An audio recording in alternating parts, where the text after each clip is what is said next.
Welcome to the Soul Show. I'm your host, Hillary Boynton, here with my hilarious sidekick, Miss Rita Ross. That's me. We're just a couple real food mamas sharing our real food journeys and giving you valuable tips along the way. Here at School of Lunch, we believe simplicity is gourmet, and there's no greater gift you can give yourself and your family than learning to cook. So roll up your sleeves, get in your kitchens, and let's get cracking. Well, welcome back to the Soul Show. This is number 4, letter D. Wow. I just keep wanting to do 3 words, first word. She's a mom. They play games. We don't really anymore too much. They play their own games on the interwebs, which drives me crazy. Oh, the screens. Cheers. We're drinking bone broth, everybody, with some Redmond real salt in there, which makes everything taste delicious. Make sure you salt your broth. Otherwise, it's like chicken water or beef water. You gotta season it. Yeah. And if you roast your bones or roast your chicken first, you're going to get all that flavor in your broth. Okay. Yes. So that has nothing to do with today's letter D. But that was maybe doesn't, but it's demystifying drinks. Demystifying all the decisions. That's what we're talking about today. We're talking about diving in, just doing it, and demystifying the decisions. Because it's really quite simple, right? When you get down and dirty with it, it's just like freaking, this is not that hard. Simplicity is gourmet, as we always like to say. Oh, we always like to say that. God bless Rose. And, keep it simple. Keep it simple, right? Just keep it simple, stupid. This is really good.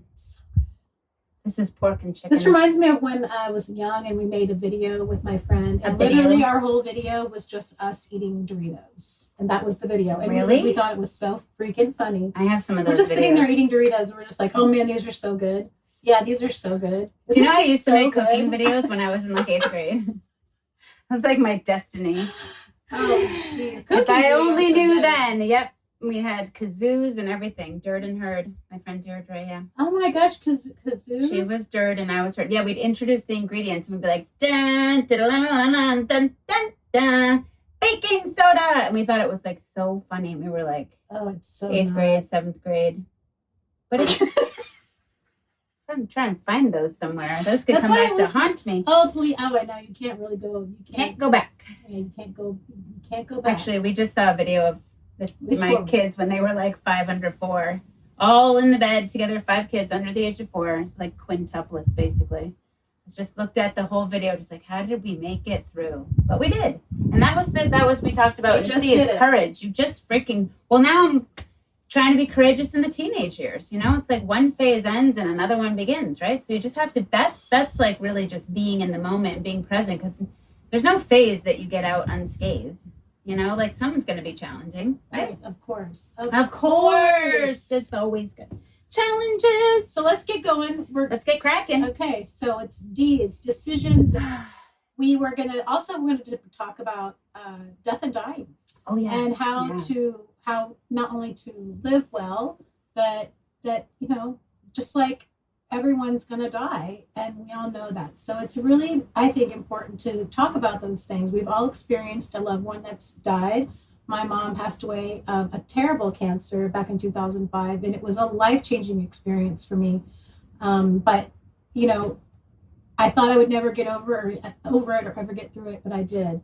And it was so shocking at the time because she was only 59 and I'm currently 48. So it's wow, this is really, it starts to hit home. At that time, it felt like you didn't realize how young she was until you're getting 15 close. Years later.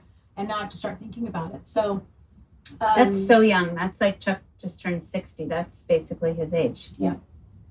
Too young to die. Yeah. But, and I lost my dad almost 2 years ago, February. Daddy Boombalatti. And actually, you know what? He had Alzheimer's and he struggled for a long time. And he was I felt like I lost him twice.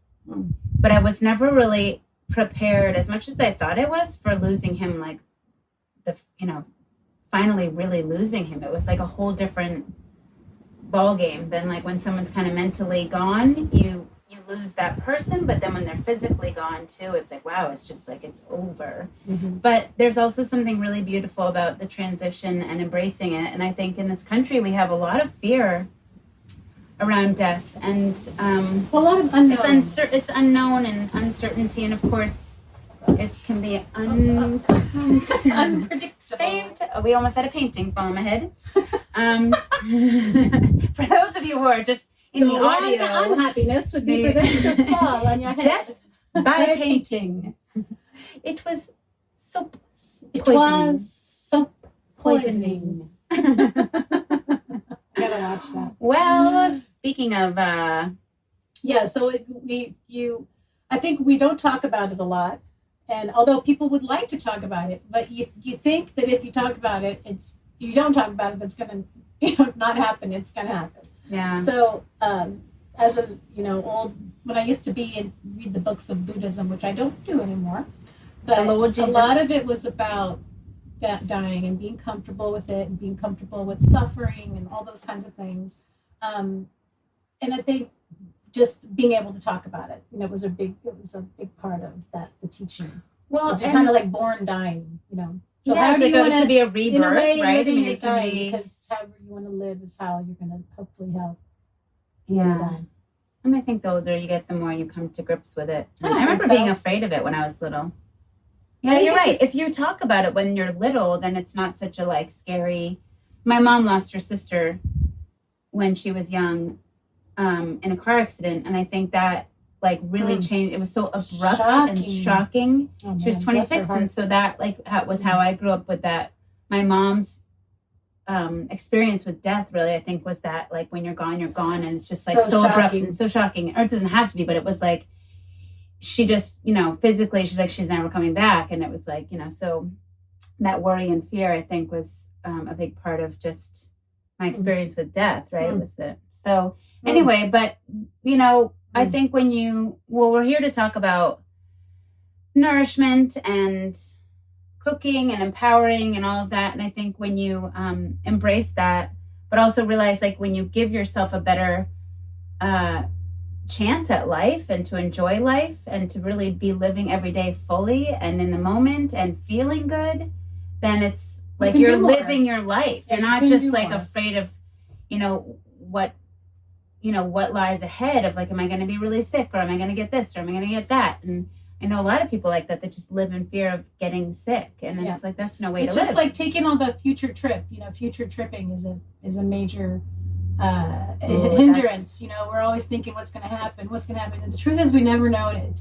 It's not. I actually, one of the best things I ever heard was I was having anxiety, and many of you out there may struggle with anxiety. I totally have an anxiety. It's really anxiety disorder. I have it. But it's, I think, trauma-based, and a lot of things, experiences that have happened that I've gone through in my life. But I'm sure you've all had that, of course, But one thing someone said, it comes to me, he says, it's never as bad as it seems. And it just was okay, who cares? Not a big thing to say. But when you're in an anxiety attack, and if you know this, you really can't decipher what's really, you're all in your head and your feelings, and reality's not really reality, and it's just really the span of kind of leaving your body. So, but I would try to remember it's never as bad as it seems, because it really isn't. Everything was this too shall pass, right? Everything passes. I'm sitting here today, so that I must have gotten through it. But and even my mom said, when somebody else lost somebody, she said to tell them that really it is time that heals all wounds. You have to go through it, right? You have to kind of feel everything and move through it. And, but I guess our point really is that we don't really have to be what is our point? Well, I think it really is that when you live fully, that you're satisfied with your life, right? You're not feeling like you're missing out on anything, or that you didn't do something. When you feel good, you're able to pursue your dreams. And that's what we want for these kids. I always say, I want these kids not trying to uncover their symptoms and figuring out their health. I want our children to be able to just passionately pursue their dreams and live we did when we were in our 20s. There was not this amount of, illness in the 20s and early or late teens, early 20s, where kids have major IBS or autoimmune disease, and they're not able to really go do what they want to do. So I think when you dive in and you demystify the food system, actually, and we're going to have a special guest today who's going to help demystify the local food system and how important it is to dive into your local food system. Because if we don't have if we have a death of our local food system, and we can talk about that, death of certain systems too. Like some systems do need to die, but the local food system is one that does not. And if we don't support it, there's, well, you don't want the traditional way of cooking to die out. It sort of did leave, it seems like, because the mainstream came in and all these processed foods kind of came in, and we've talked about that, how there was this whole movement of like, oh, and it's so convenient and easy.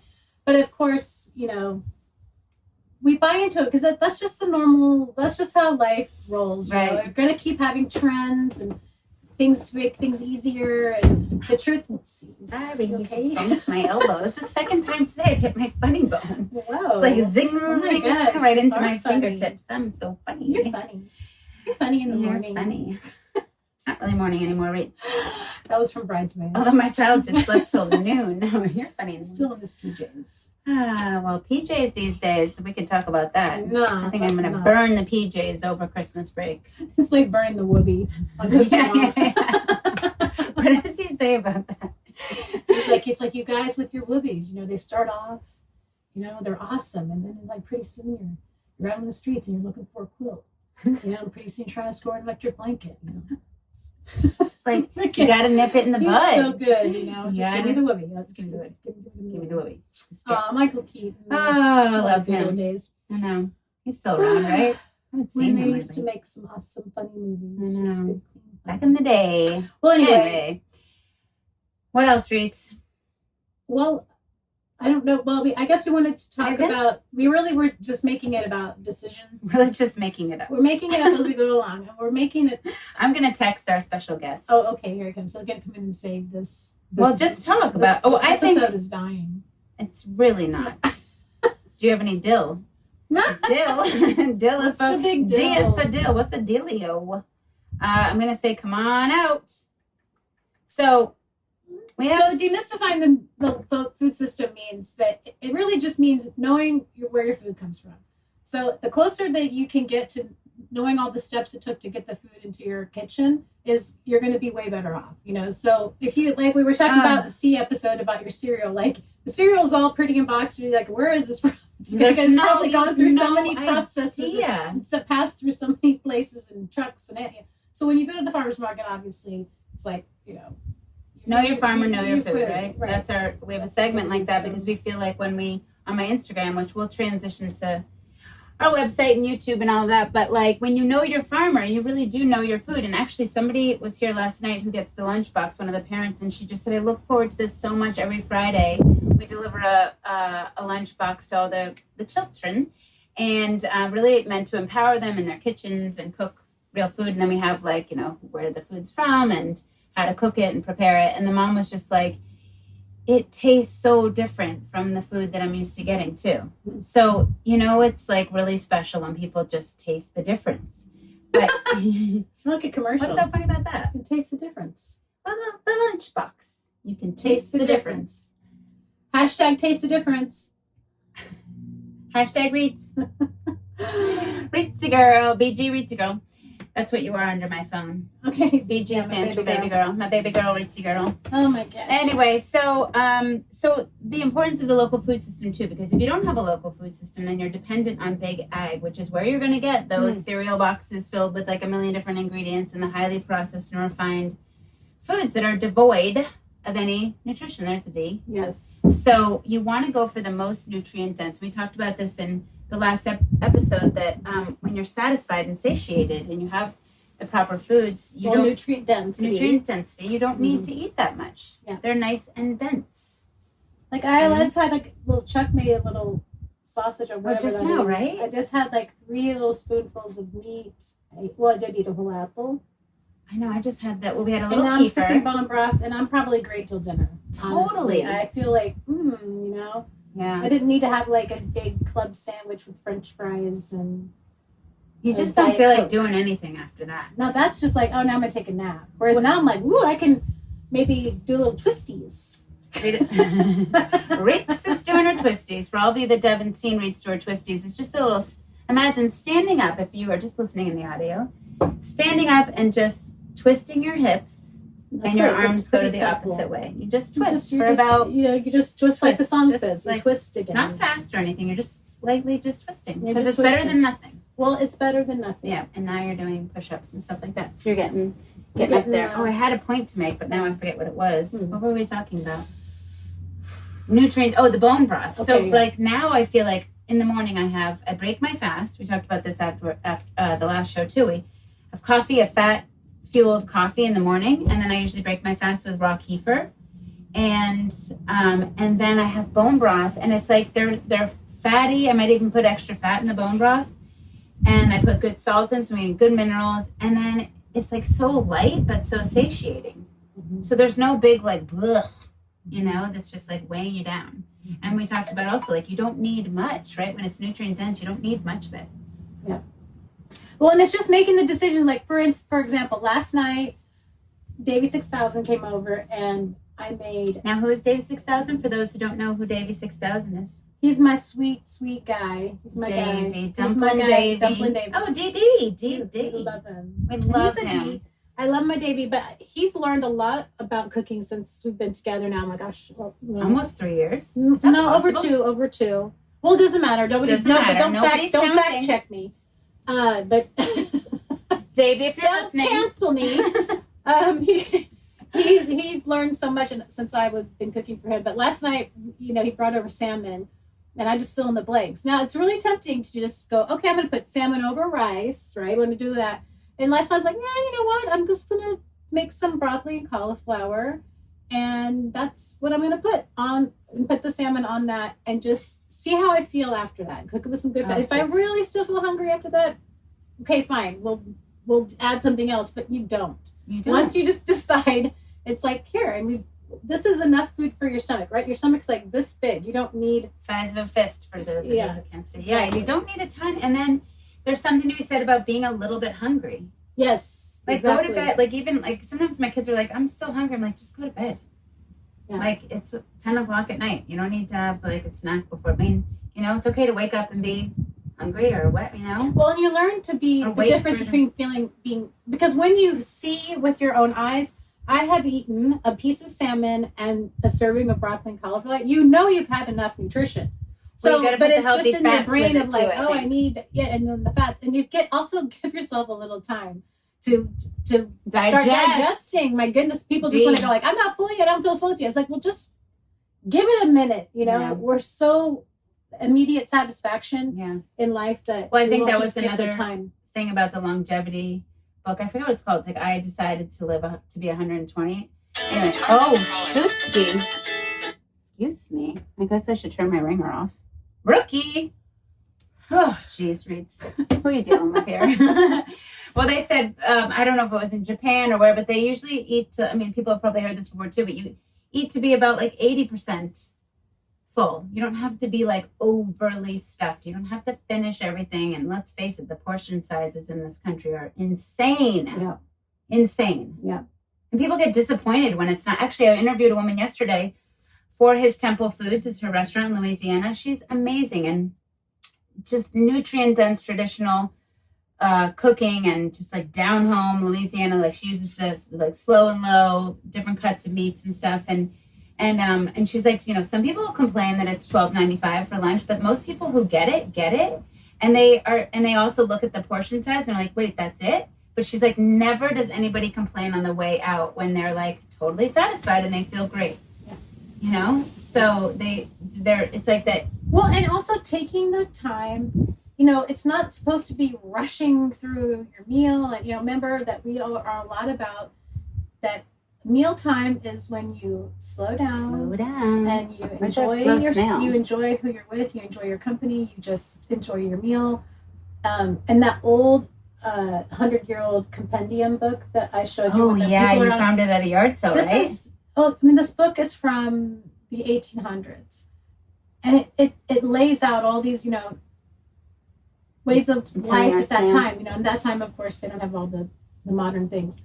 But when it came to sitting down and eating your dinner, it says, like in plain writing, don't even sit and eat a meal if you are feeling any stress, if you're feeling any upset, because in those days you had to be strong and ready to work and ready to move your wagon to the next location. There was no don't feel well. Exactly. So they had broth, they had all the stuff that we're talking about, the ancestral type of things, and meat and those things. But it wasn't like every day they'd always have meat, so they had to really take care of themselves. Or they ate what they had. They might only have meat. Who knows? But, But the point was that even then that they knew if you sat down and had a meal with stress inside of you, it wasn't going to digest best. It was could upset you, even if it was something healthy, Well, that's a good point. I feel like I totally know when I feel stressed, and I think a lot of people know, that's one of the reasons I started getting up really early, at 5 a.m. when I was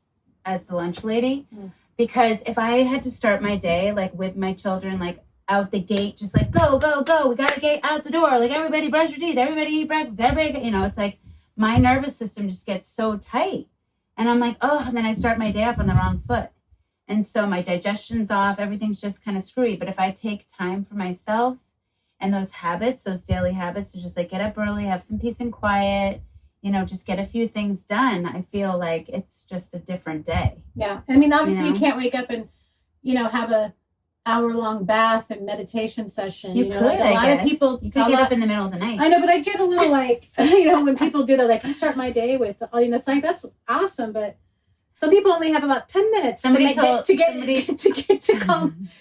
the day off right. Somebody on a podcast the other day was talking about how they literally their morning routine is 3 hours, and I'm wow, that would not really a routine. That sounds like a job. That sounds like exactly. I don't have to work, so I get to have 3 hours in the morning to just do what I want. It's sauna, red light therapy, cold bath shower, and I would love to. But everybody's routines are different, and we're not downing anyone. It's more power to you. Honestly, if you could to do that, that's lovely. Yes. I wish we all could do that. But we can't. Just that self-care. They're deciding to take care of themselves, and everybody has different means and different jobs and different whatever. So, but being that example too for your children, that's one thing I've really learned is, and I'm learning it every day. It's really hard for me to do self-care. It was always kind of shitting on myself. You got to do this, you got to do that, you got to be busy, you got to be always trying to achieve and accomplish and be there for every kid 100% of the time. It's if I don't take care of myself, then what kind of example am I being for them, right? I'm just showing them that the more you just drive yourself into the ground and seem frazzled, the better mom you are. That's not good. Oh my gosh. Or yes, and you're worrying about your kids. Honestly, it took me my mom died in 2005. It took me 10 years to come to I had this enlightening moment where I was maybe my mom died, just get a break. She was you said that to me. She just worked so hard and always worrying about everyone and trying to fix everybody's stuff. I mean, she was a beautiful, wonderful mom, and she was so full of energy and so happy, and so she was very real. And she was one of 16. So she's always been how long did her mom raising each other. She was into her 60s. Wow. So, but I thought, wow. So it just goes to, her self-care was more, she'd go shopping with her sisters. She had 10 sisters. She'd go shopping with them. She would do things for herself. Slots. She would do something. That was at the end, towards the end. But all her life, she was more getting to the crafts, doing this. But it was so hard because she has so many kids. But I guess the point I'm trying to say is that you want to live well so that, when it comes your time, if, God willing, you sort of just get to kind of age into an older life, not like my mom. The stress amount is just so important. If you could just keep that stress level as low as you can. And I think a lot of that is by having faith that everything is okay and that you aren't in control of every single person's life. Just keep showing up and diving into the day and doing your best. And that's really all that you can do. And, Well, one thing in talking to Dana yesterday too, the restaurant owner, she literally, I think she was 60 or something, or I forget, but I don't know how old she is, but she had she's a grandmother, but she had 30 years in the mortgage business and then retired and was sort of what am I going to do with my life? And she prayed and prayed and prayed and prayed and prayed. And literally she's always cooked. And she ended up just deciding to she asked 20 families if they would pay for groceries and she'd cook for them and she'd deliver it and just to get feedback.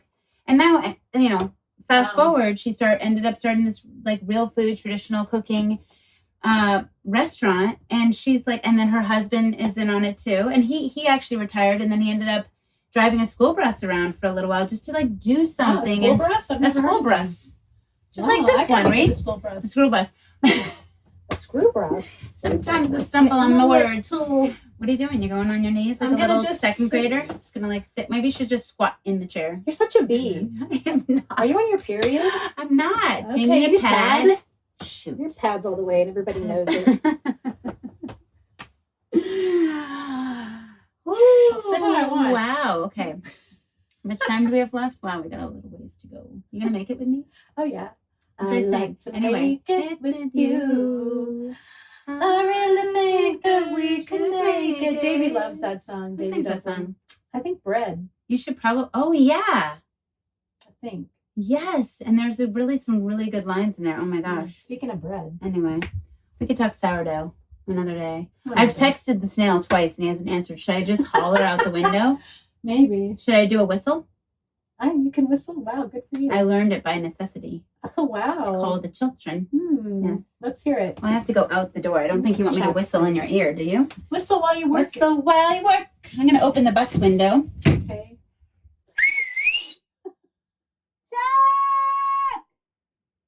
Not going to hear that. Just.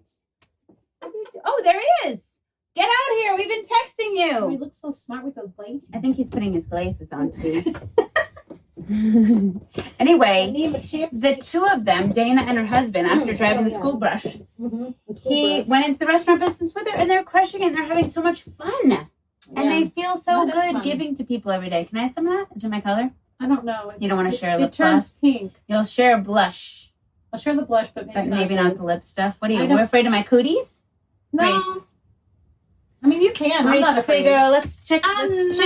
Are you coming or what? People are waiting for you. So every week, let's intro this now. Hold up 1 sec. Every week, we're going to have Chuck come in and give a little segment on how important the real food, local food system is. There he is. Oh, and he's got something nutrient dense with him. Here, have a seat. Let me move the succulent. Hey, everybody, meet Chuck Barris. Chuck. Wow, He is otherwise known as the snail. Is this going to work out? The seat? Oh, it looks great. Wow. Say hi to your audience. Is your head going to be cut off for those who are visually? No, he's not cut off. You're not. Well, this is new for our little snail here. He's never really typically in front of the camera, but every week he's going to dive in because he knows the importance of just diving in, and he's going to be courageous and get on camera and talk about our local food system. And he is our boots on the ground. So for those of you who want to know more about what's going on in your local food system, how you too can dive in and why it's so important, Chuck is here to empower us. So what do you have to say today, Chuck? I see that you've brought some lovely pemmican with you. That's with the letter P. We'll come back to We'll that. come back to We're pemmican. on D today. We've been talking a lot about we will demystify pemmican in a second. And we're talking about death and decisions and diving in and just, how to live well and maybe a dog. Where's my other dog? Here comes my Dogs doggy. for D. D for dog. Yeah, Dogs want to be so left baby. out. That's baby Yeah, so boo. dive in. I think two things. It's funny. So there, with a dog walking in here, two things, because I'm an advocate for doing as many healthy habits as you can. That's one of my favorite things. And with a dog around, the first thing that happens whenever you see Boo, wake up in the morning, you have got to go for a walk with her. That tail wags, and that's number one for diving in. Go for a walk with the dog. Well, if you don't have a dog, you can still go for a walk. You can just pretend you have. But deciding to go for a walk, you can pretend. You can, even if you have a cat. Reeds, have you ever walked your cat? I tried to put a leash on him once, and the moment I put it on, he just goes down on the ground. I don't know why.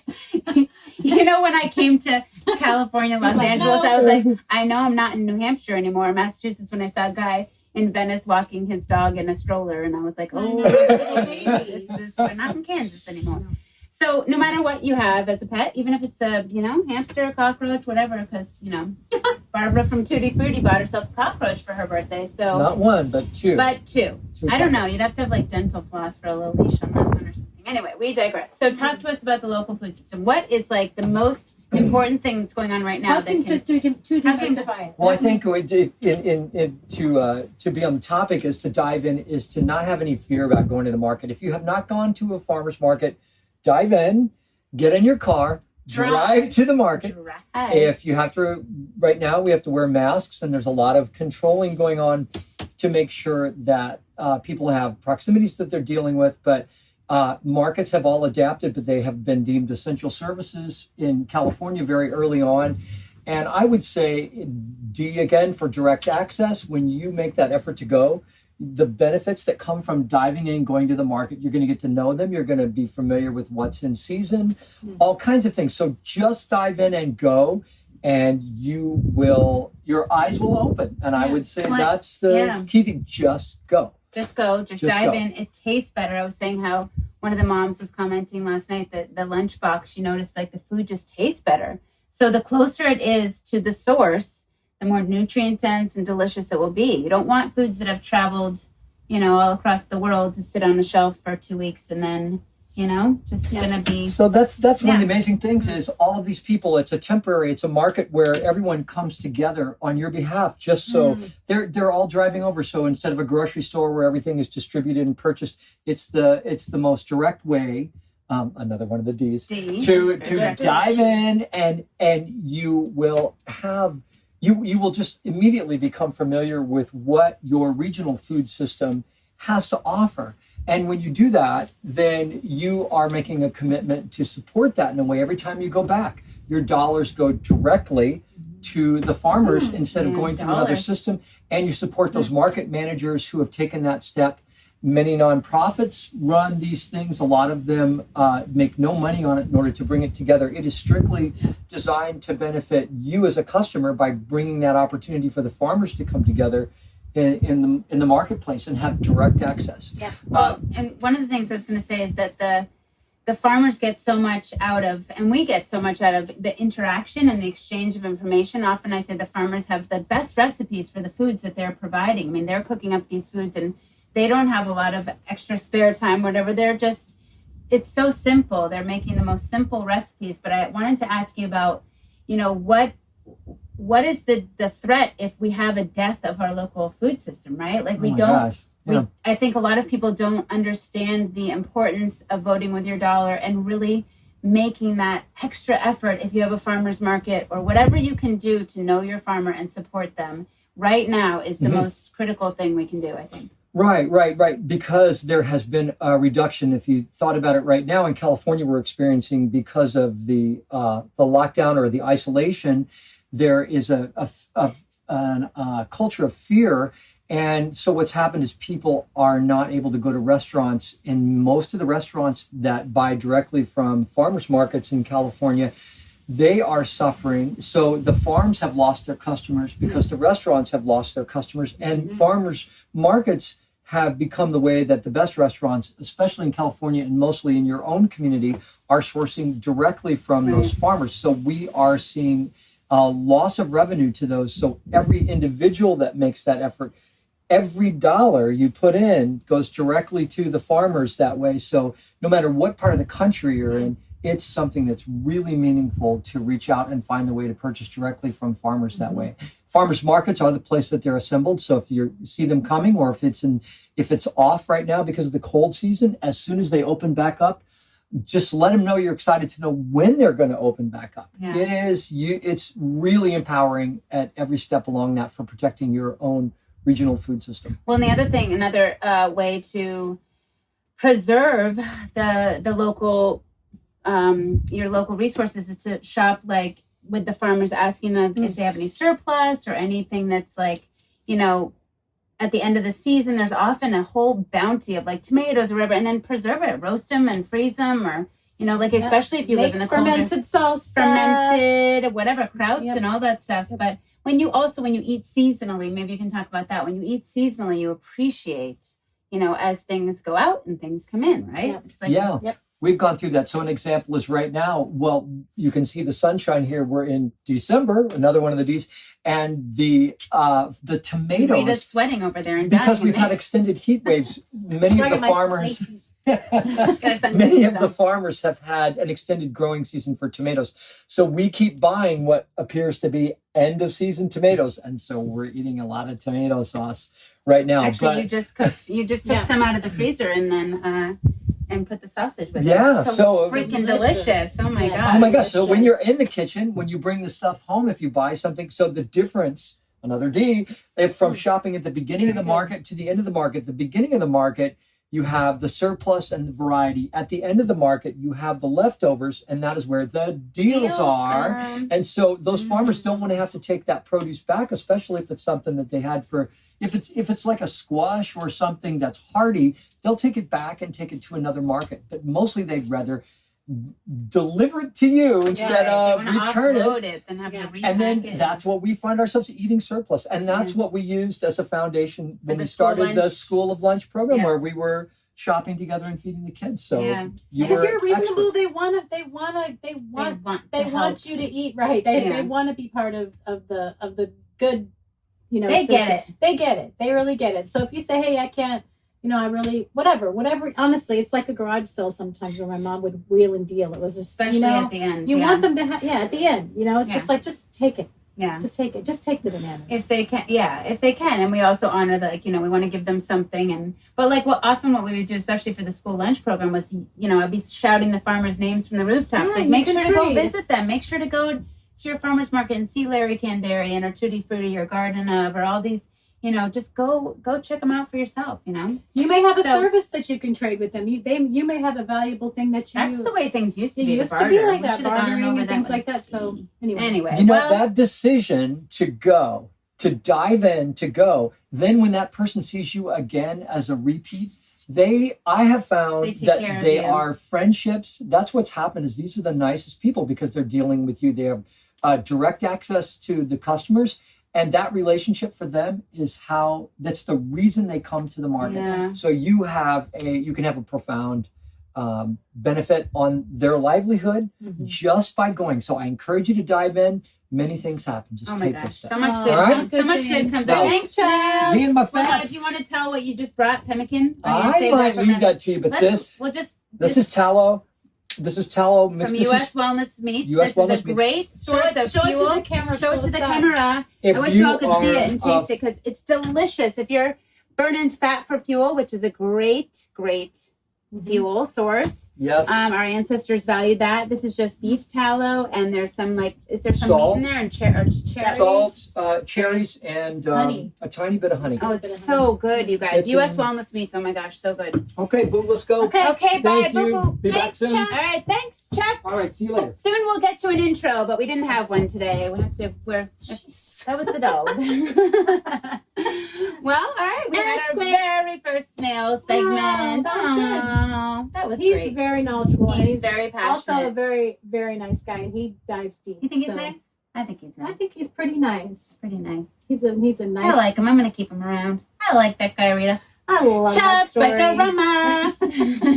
He really does care. He's another guy who really cares. He truly does. He's so he's so honest, and he does all the deep diving for you. So anything that comes out of Chuck's mouth, delivery, you can trust that he's done so much research on it that me personally, my head would spin, and I might just be like, too much. Well, you know what? He's super empowered. He can kind of boil it down to. Yeah, and he dove into the local food system. Actually, we probably should have just had him tell his story a little bit, but he went maybe next time vegan for a while, and he ended up getting really sick.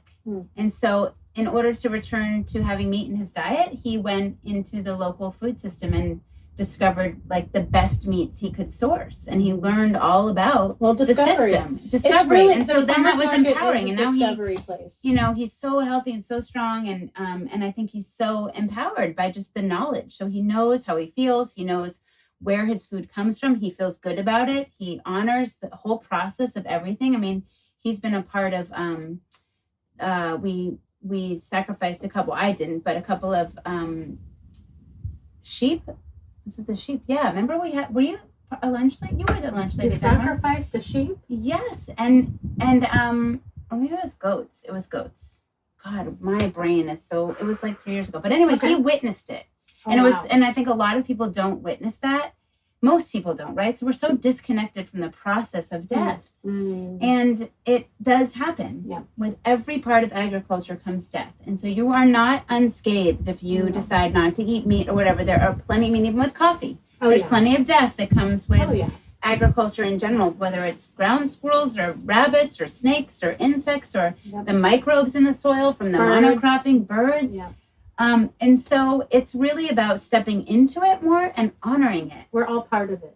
We're all part They're of dying. it. We're dying. Yeah. Everyone's returning to the earth, whether it's ashes or you're buried or whatever. We all are kind of in this whole, in your soul, I believe personally, my soul's going to go to heaven. Please, if the Lord Jesus will let me in. I think you're going to heaven. I don't think you're going to hell. I don't even think you'll be in purgatory. Some grandpas go to hell. Through the fire. So I don't think you go to heaven. I don't think you pass through fire and go to heaven. I think Can you find that guest one? Anyway, so your time here on earth is that we all, nothing's getting out of here alive. So we just want to make sure we're living right and that the animals that you eat are dying in a proper way.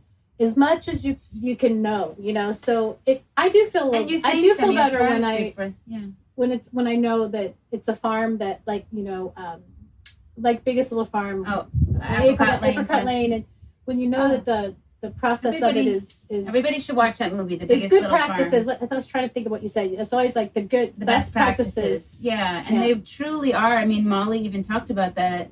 I did an interview with her too.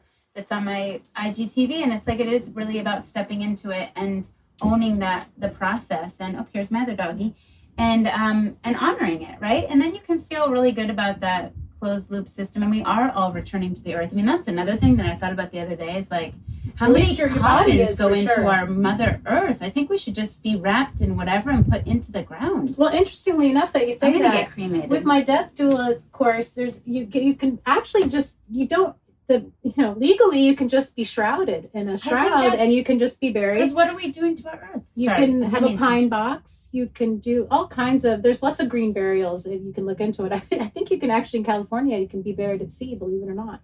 Really? Yep. So I want part of me to be in the ocean. That's part of how that you have to dive in, because if you don't dive in about death and you don't dive in about your food systems and all that stuff, like all these things are unknown. So you want to sort of try to make a plan for yourself when it comes to the way you want to live and the way that you'd like to leave. Right. So, because and we can't stay forever. Lived a life of honoring life and death, and for everything to live, there must be death, right? Of course. So, and that's like when we return to the earth, we're giving our whatever bodies are hopefully adding nutrition into the earth, but it's like, I don't know. I just like have this vision of like. Well, from dust you came, from dust you return. Then dust you return. I think is the Bible, right?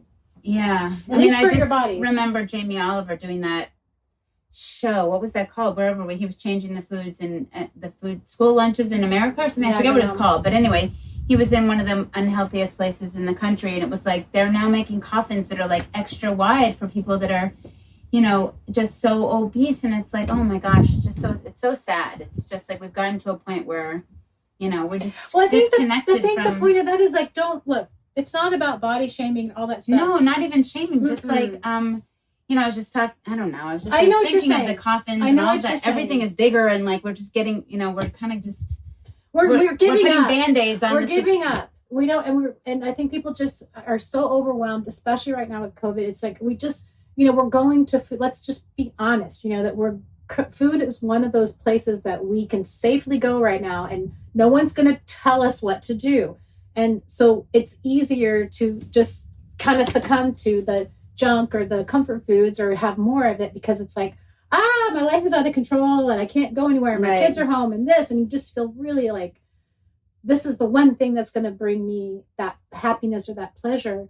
And it's really hurting in the long run, or it's shortening your life at least, if you overdo it, So just to know that you're not alone in that, we all feel that. I feel that. Hillary, believe it or not, has thoughts of having a bowl of ice cream drenched in I fudge had some sauce ice cream last night with peanuts and like a couple cookies. some cookies, and We had some, my friend who makes amazing cookies, and I was like, I'm having some of her cookies. And Chuck brought some ice cream, and I was like, I'm gonna have some of my Jenny's brown butter almond brittle, whatever. But if you but I think a good well the Peter Piper picked a peck of pickled peppers, so But I think a good thing to for a lot of people in the country, like when I visited Alabama, or I'm from the Midwest, there's it feels sort of out of reach because where is my farmer's market? Like maybe you're at a place like, where is it? Where do I, it just takes a little bit of digging and you will find some better food sources. At least you'll find someone who's got some fruit trees. You'll find someone who has a nice garden. Maybe you can say, hey, I'd like to start bartering. Right? Can I trade you? I'll make you a Christmas wreath if you give me a box of your vegetables. It's really, it's there. It's just there. That you have to do a little digging. And I mean, you may not have a farmer's market, but you do have. We're in California. We're really blessed. Yeah, we're so blessed. But there are people doing amazing things. Yes. And I've said this Anywhere before. You go. There's people who are doing fermenting. There's people who are making sourdough. You can just start to scratch the surface, and that's really what Chuck's here to empower people, no matter where you live, to just scratch the surface and start asking questions. And the Weston A. Price Foundation, which totally changed my life, they have chapter leaders around the world designed to, if you move to Alabama, you call your chapter leader and say, hey, where can I find great eggs and pasture chickens and grass-fed beef? And they will have those answers for you. And so it's such a blessing to have that foundation and organization. Wait, repeat that again. So who the Weston A. Price Foundation, Weston A. Price. So that's what really brought me to Real Food. And I mean, we have to wait till W to get to that. Well, I mean, he was a dentist. Did I talk about it before? I think I talked about it on one of our first two. It was an A or B, but Anyway, he traveled. He was a dentist who traveled all across the country to these little non-industrialized pockets of tribes and communities where people were thriving free of disease. They were living off of all this, traditional foods and what was local and seasonal and cooking traditionally. And they had this ancestral wisdom that was being passed down from generation to generation. And that's what we're really about bringing back as well. We talked about that as we're ancestors in training. That's like my call to action. Warren Brush, who started this permaculture farm at Quail Springs, just up north of us. He said that at some talk I heard him at Manzanita, and he said, somebody said to him or whatever that we're ancestors in training. So we've sort of lost that wisdom that's being passed down, and now I feel like it's our responsibility to step in and dive in, because if we don't, it's not going to get better. Yeah, and exactly. You can demystify and also deconstructing. Just deconstructing what's been built by big ag. Now it feels like you can't bust through, but you can. And it's just this little, where you like you said, like knock on the door and you kind of scratch the surface, and you'll start to, once you get going, it gets kind of exciting because you kind of keep discovering, ooh, I found discovery. I found some farmer that's got this little, milk production going on, or I found this, somebody's making butter, or maybe you learned to make it yourself. I don't know. Well, and I think that's a good word, is discovery, because even Dana, again, I'm going to point people to my YouTube with her. It's not, we just filmed yesterday, but she discovered too, she was having arthritis in her joints, and her husband had some heart conditions and was on medication. He had a heart attack. And when they discovered the Weston Price Foundation, that's what changed them as well. But when they started to cut things out that were inflammatory and turn back and cook traditionally, everything went away. He's on no medication. She has no pain in her joints. And so all of a sudden it's just wow, food healed me, and I feel great. And I deconstructed and discovered, right? So it's pretty miraculous. And I think that's what's exciting for us to share. And that's why we care so much, because we've had those aha moments. Yes. And it's really nice to be the person who does discover it, because you're like the explorer who's like, wow, I've uncovered this cool thing and I want to share it with my family and my friends and my children, and you're excited about it, and you get to be the person that passes it on, that says, hey, I'm going to disrupt this, what we've got going here, that, it's fine. We've been doing it for a really long time, but I'm going to swap out my condiments this week and make that change. I'm going to, go through my pantry, get things out, and ditch some bad stuff and put in some good stuff. Well, I think the other thing too, though, is when you are that person who's discovered it and you've had that aha moment, a lot of people don't jump on the bandwagon and they're kind of threatened by it. But that's where Chuck and I and you too, Rita, are like, really, let's just make a joyful noise, right? Like we're not trying to shame anybody. We're not trying to say you have to go this way. No. We're just sharing because we care, and caring is sharing. Sharing we're not is doctors. Caring, right? We're not doctors. We're not doctors. We just, God, we care. We just care. We just care. Clearly. We're just people. Sitting in the bus, just caring about the world. We're just sitting on an old bus that won't drive. It would if I could find the key, maybe, but if I could find the key. Details. Yeah. I wish you all could join us in the bus. Actually, we talked about that today. We'll probably have more guests. I think that worked out well. I think that did work out well. And so if anybody wants to come be a guest. The other thing, Rita, the other thing is, I guess it's almost time to wrap it up too, but we're going to start having the weekly newsletters coming out. Oh, God. What? And I'm going to write that. You don't have to write it. Okay. Thank the Lord, I'm not writing in a newsletter. That is special. We just squat. I think it's by a painting. It's getting a little windy here in California. Well, if something happens, we did The well bus today. flipped, and we hopefully gave you one last tidbit before we went under. Before we went down. So we're going to start doing a drawing every week in the bus. A drawing. Okay. A draw ring. Do you remember that? We're going to draw. Hello, my name is Simon, and I love to do draw rings. Remember that, Mike Myers? I don't. You don't? Mm-hmm. Wow, that's one for me you always know them all, and I never know them all. Anyway, drool rings, but we're going to do a different type of drool ring this time. We're going to do a drool ring like this. I'm going to choose an angel card. Let's see what I get. Clarity. Ooh. Clarity. Anyway, so we're going to draw a name, and Rita and I are going to send a care package out with all sorts of whatever we think. Just little fun doodads. Fun little doodads, things that we love, things that we appreciate, and things that we endorse. That we use. Yeah, things that we just like little, a way for you guys to try things and just dive in and like get exposed to little, all the little things that we might send you a nice condiment. We might send you some crackers. We might send you some salt, some fat. Ooh, fat. Some good fats, and maybe a recipe or two. Recipe, cookbook, pocket people. We'll talk about that another time. Could be anything. Could be your one happiness. Actually, that's maybe what we should call it, our one happiness drawing. So anyway, one happiness. Why don't you explain, since it was painted by you, well, I gave it to Dossie for her 16th birthday. It hangs on her wall, but now I've taken it away from there so we can have it in here. And now we've taken it. And now we've stolen it. We've stolen her one happiness. We're so awesome. Shoot, I'm a bad mom. Dang. Well, sometimes you have to sacrifice. Sometimes you have to sacrifice, as any good we thought mother you would guys know. Should be it's actually a lesson underneath all of this for Dossie. Nothing's permanent. But nothing really, you don't own anything. We're not claiming anything. We're not doctors. No, we're just here because we care. We care. I painted this I don't remember. You just painted it. I was actually up in the Santinas Valley when I painted this. Who cares, right? But I did. I do. And I love bright colors, and I love the fluorescent paint. It always just pops. It's so pretty. A lot of people are like with the muted colors, but not me, because you can't mute me. Nope. Nor me. No. We try to mute ourselves, but it doesn't can't work stop out. talking. Anyway, it says something in the back. I just can't shut up, as most of you know. Too much information to share. It's too Though life be full. Wait, dear Dossie. Though life be full of daily trials, there is always one happiness that never changes. Only you know what that means. Love, Rita. I must have made that one up.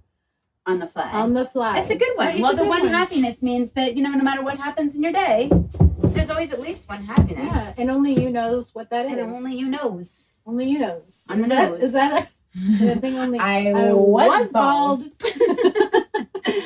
Okay. Well, probably time to wrap it up. Let's have another rad moment. Oh, wow. You have one? I do. Oh, my gosh. Is this a surprise? I don't know. I thought you had the D. I did the C. We already did the first. D. I thought it got cut off, but let's I'll try. Let's do it anyway. We don't have another Cecilia moment, but we dive have a Chuck moment. Well, if it gets cut off, it gets cut off. But I'm just going to play it. Everybody check out Tony at Radhuman at Instagram, at Radhuman. He's awesome. We love him. Well, he's also Yeah. Is it at Rad Human? Okay. Mhm. I think so. Okay, you ready? Yep, let's do it. Life is a river, right? Life is a river. Because you played health as well. I played Have Courage. Ooh, we got 2 here. Ooh, all right. Let's choose one. Well, health is wealth. Health is wealth. Wait, hold on. I think it was the other one. Good thing We might have to play Good thing we 2. have an What do you editor. think? All right. Well, what? Jeez, I got some time. Life is a river. And that river is sometimes a trickle. And sometimes it's a rushing, roaring, wild ride. And it's at different times that river is a reflection of where we are and how we are. And that's why it's so vital for us to come together and to dive in. Because when we dive in, we engage with life. We engage with that river. And that, my friends, is one of the magics of life, is when we connect together on something bigger, a bigger purpose. And that is where the greatest synergy. Oops, it cut off. No, shoot. But that's where the greatest synergy is. When we just dive in, Yeah. right? Yeah. And just get in the river. Just get Integrate. Just do it and integrate with your locals, with your people, with your community. We're so isolated right now. And So it's a farmer's market is a place to look forward to. It's like we had so much fun going. Remember? Oh my gosh, we had so much fun. And you get to look forward to it, and you get to know, like you said, know your farmer, know your food. And in times like these, when people are like picking up their groceries and no one's seeing anyone, and we're all sort of like, what do we do? Head down. And it's okay. The farmers are going to be somebody that, even with a mask on, they're going to look you in the eye. They're going to tell you, they're going to answer any questions you have with care and with knowledge. They're really knowledgeable, and they love sharing their knowledge. Just you'll when you meet a farmer, you're going to see and feel what we're saying, because they really do. They know what they're doing, and they're happy to pass it on to you. It's really neat. Well, and the other thing that's dying is our soil. So that's a whole other topic. Gosh, let's not. But I just have to say, when you support your local farmers, let's hold my hand for a second, because just bear with me. I know I only have a few minutes. Okay. But if we lose our soil health, Mm-hmm. we lose our health. We will not have we need a good soil. fresh, That's true. nutrient-dense food if we lose our soil. So every time you support a Save farmer the soil. that's regenerative, you are saving the soil from dying. Okay. Okay? You're regenerating. So Save the soil, save ourselves. save ourselves, dive in, and do good. And do good. Right? We love you all We so love you much. all. We care. Thank you for coming along this journey with Thank us you. and diving in with us. We're just 4 episodes in, and we haven't actually launched 1 yet, but we've got 4. We have 22 more to go for the season. Right. Well, we're going through the alphabet. So hang with us through the alphabet. You'll learn some tips and tricks and ways to take action, and hopefully laugh along the way, and discover your one happiness, and discover all these little things that, what are they called? The things that we are little misfortunes? What are they? Our little, I talk too much. So it's that's one of my things. It's one of your things. I just have to, so let's wrap it up. Okay, let's try. Should we try and wrap it up? One more Okay, time. one more time. You know what? I love you just the way you are. Don't go just change and try and please me. And I'll let me down before. Ooh, Don't imagine you're too familiar, and I don't need you anymore. I don't know if we're allowed to sing these songs. I said I love you, and that's forever. And this I promise from the start. I don't know, but I can talk to. I love you just the way you are.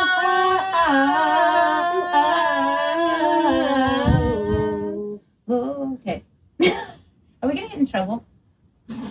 I mean, is that copywritten or something? I don't know. We can sing the song. We can sing it. We just can't play it, right? I don't know, but I mean, if you're telling me I can't sing a song, Sing. I'm not going to be okay with that. Sing a song. Is that from Sesame Out Street. loud. All right, so All right, we got to wrap it. let the guy. We Let could the sing editor. all day. Okay, everybody. Thank you for tuning in. Oh, shoot. You are such a bee. Go get your pad. Your pad's all the way. Everybody And you knows. know it.